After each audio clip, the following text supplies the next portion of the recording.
அந்த சிவனாரை காண்பதற்காக ஒரே ஞானமாக நான் சென்று கொண்டிருக்கின்றேன். உனக்காக நான் பிறந்தேன், எனக்காக நீ பிறந்தேன், உண்மைதான் என்று என்னிடத்திலே ஆனால் முறையிட்டுக் கொண்டிருக்க வேண்டாம். தாயே, அந்த சிவனாரை நான் பார்ப்பதற்கு இன்னும் எத்தனை காலம் எத்தனை தூரமோ தெரியவில்லை. எத்தனை காலமா இருந்த போது எத்தனை தூரமா இருந்த போது எனக்கு என்ன போச்சு? தாயே, தாய் தாய் நல்லா இருக்காது. உன்னை பெத்தனால வளர்த்தனால பேர் வச்சுனா எங்க உனக்கு உட்காந்து பால் கொடுத்தனா? நிமிந்து பால் கொடுத்தனா? இல்ல குந்தி பால் கொடுத்தனா உனக்கு?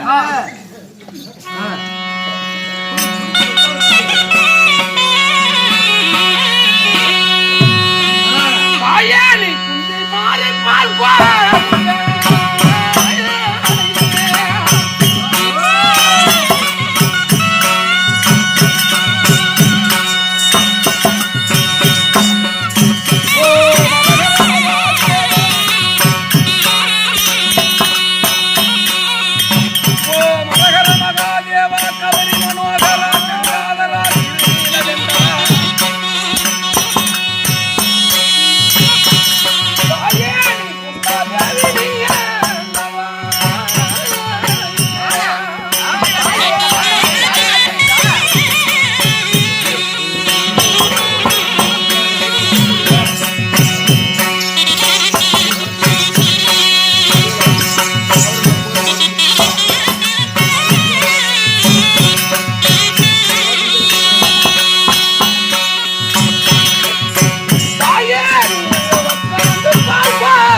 பார்க்கின்ற போது மண்டியிட்டு பால் கொடுத்த என் தாய் மந்திரா தாய் போல் தோணுகிறது. ஆனால் குந்தி பால் கொடுத்த என் தாய் குந்தமா தாய் போல் தோணுகிறது. தாயே, உன்னை பார்த்தால் என்னை பெற்ற மாதா என்று நினைக்கின்றேன். பால் கொடுத்த குந்தாதே போல் தெரியுதா? என்னை விட்டு தாயே தெரியலையா? மண்டியிட்டு பல் கொடுத்த மந்திராதேவி மாதிரி தெரியுதா உனக்கு? உண்மைதான். என்ன பார்த்தா? ஆம் தாயே, நல்லா இருக்குது நான் கேக்குறதுக்கு.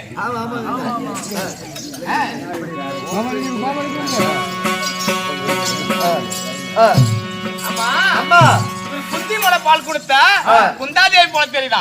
மண்டிட்டு பால் கொடுத்த மந்திராதேவி போல தெரியுதா? என்ன பார்த்தா அவருக்கு தாய் மாதிரி தெரியுமா? கிளவியாமா? ஆமா, நம்ம இருவரும் சேர்ந்து நம்ம நந்தவனத்துல ஒற்றுமையோட விளையாடு பார்க்கலாம்.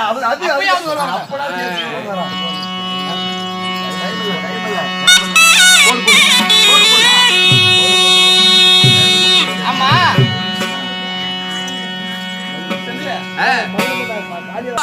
இவர் என்ன பார்த்தா அசிங்கமா இருக்க மாட்டேங்குது. அதனால அரமனை சென்று குளிச்சிட்டு இவருக்கு சாதம் சமைச்சு எடுத்துட்டு வரேன். கோடு தவறாத குருகுல வம்சம், சத்தியம் தவறாத சந்திரகுல வம்சம். அதாவது இதுக்கு கோடிட்டு போறல, கோட்டு விட்டு தாண்டி போக மாட்டாரு.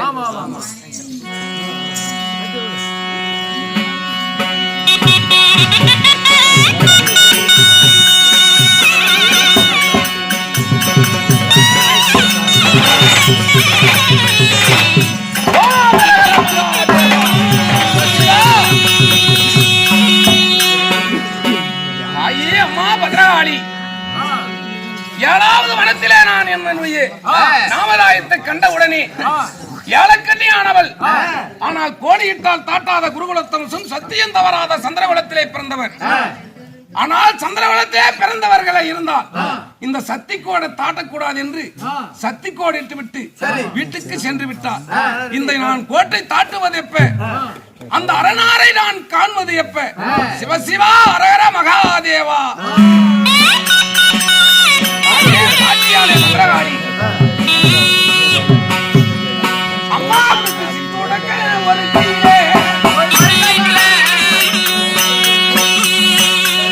தாயே உனக்கு சிறுபெரும்பு தாயம் அது கையிலே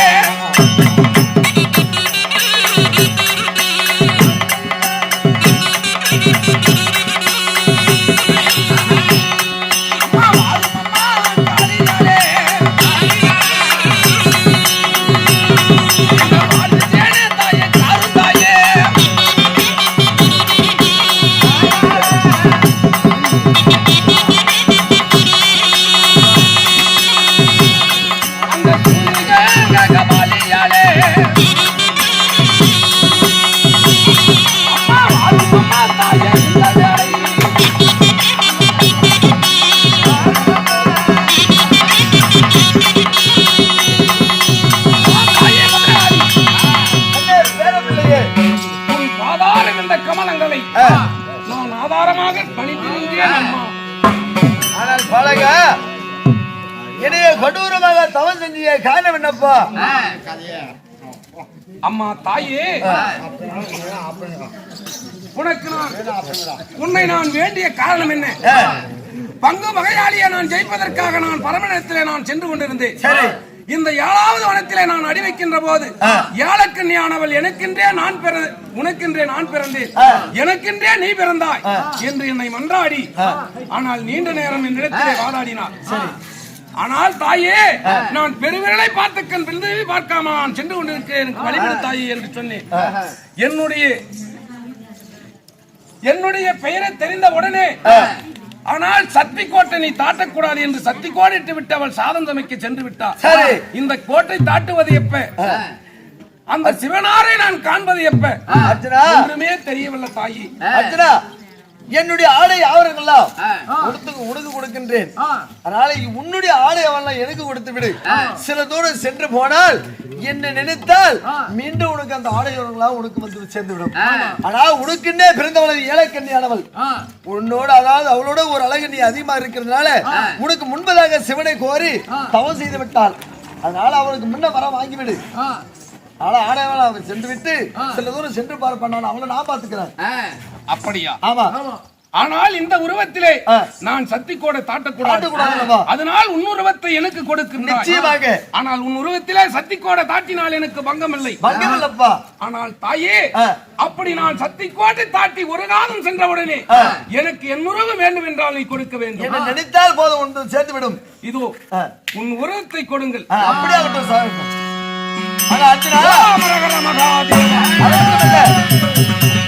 நானும் உனக்கு 30 செப்பக்கமாக கொடுக்கின்றேன், அதாவது திருநீராக கொடுக்கின்றேன். என்ன நினைத்தால் அதை கம்பமாக வளர்ந்துவிடும். சென்று போப்பா. ஆகட்டும். எனக்கு கொடுத்தவர் காலபைவர் கம்பம் கொடுத்தார், 30 அடி செப்பு கம்பம். ஆனால் என் மாமனாகிய ஸ்ரீமந்த நாராயணன் 30 அடி செப்பு கம்பத்தை கொடுத்தார். நீ தூக்கி செல்ல முடியாது. உன்னுடைய திருநீற்று ஜோலிப்பையிலே திருநீராக நான் கொடுக்கின்றேன்.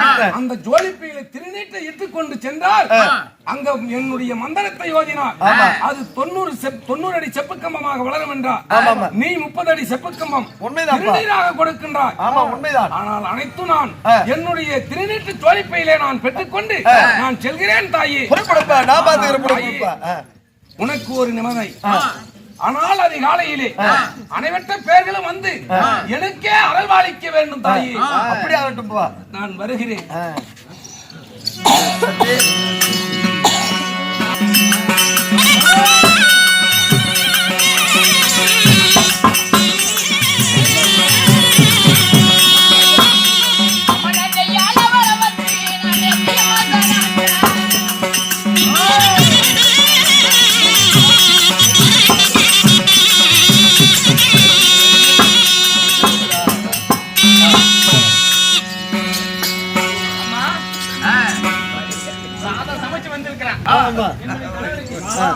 பாலால உழ வச்சு பச்சரிசி சாதம் நெய்யால உழ வச்சு சாப்பாடு போடுங்க, சாப்பிடுங்க.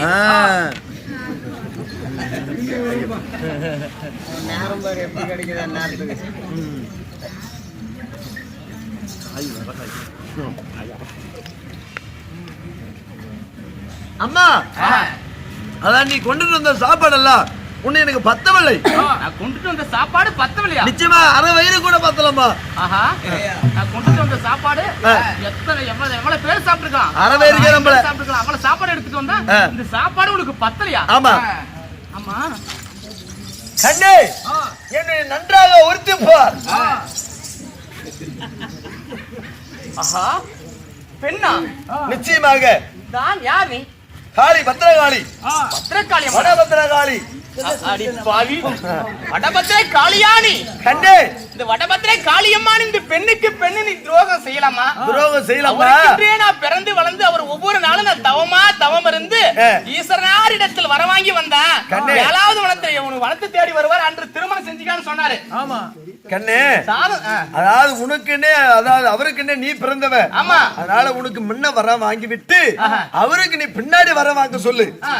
நன்றாக நல்ல முறையாக அவரை வழி வைத்து அனுப்பிச்சு விடுமா. அப்படியா? ஆமா, ஒரு காதவளத்தூர் தான் போயிருக்கிறாரு. அப்படியா? அவர் மீண்டும் சென்று நல்ல முறையாக வழி அனுப்பி வைத்து விடு. அம்மா அந்த காளியோட